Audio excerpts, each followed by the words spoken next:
The meeting is very significant because of the context and the timing. The president goes to Beijing, where there are a range of issues: economic, security, and certainly the question of Iran. But that's the rub, the question of Iran. The president's meeting comes at a moment when the U.S. is caught in this enduring stalemate with Iran over the opening of the Strait of Hormuz.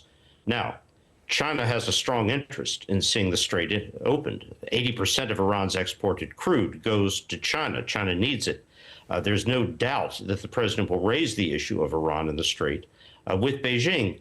But all of this presents a situation in which the president of the United States comes to China essentially as a supplicant, not as the demandeur. The Chinese hold the upper hand here. And the composition of the president's delegation with the various AI and IT CEOs and owners coming with him certainly indicates to me that the president hopes to get out of this deals.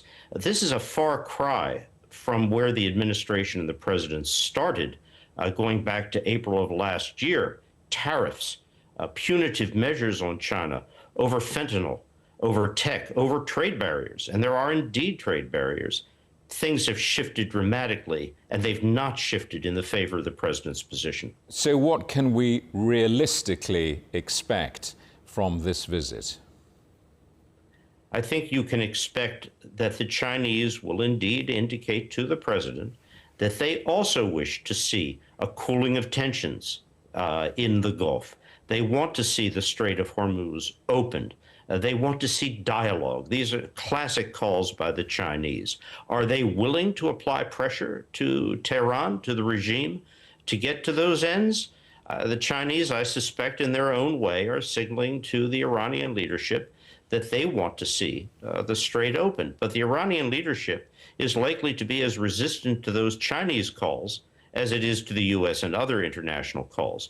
On AI, tech, chips, I suspect there will be an announcement of deals. Those typically follow visits by the president. How much of that is real? How much of that is just performative, rhetorical? We shall have to see. But in terms of substantive moves by China as a result of this visit on any critical issues, including fentanyl, there we will have to see the proof rather than simply rhetoric. How much of this visit would have been agreed on beforehand? So how much is simply presentational? Typically, for a visit at this level, there would indeed be elaborate negotiations in advance to produce a pre-scripted outcome, if you will. The two leaders can always change things, but there would be a basic core already agreed to. With this U.S. administration, I really don't know if that has taken place or not. To be polite, this administration conducts international diplomacy in a quite unique fashion. From your experience as an international diplomat and ambassador, how important is that meeting the leader face to face, shaking hands, rather than virtual diplomacy? Is that significant? Sure it is. It's very important.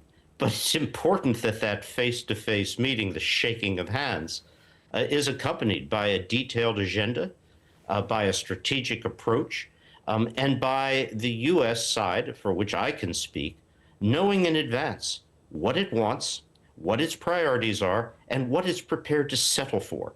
Not just its top line, but its bottom line as well. If you go into meetings like this, for all the benefits of face-to-face encounters, without that preparation, the results don't tend to be good. Now, China knows the president cannot afford a confrontation with China in the midst of the confrontation with Iran. That gives them an enormous advantage. And frankly, if I were to have been asked about the timing of this meeting, my recommendation to the president, to any U.S. president in this situation, would be don't go now.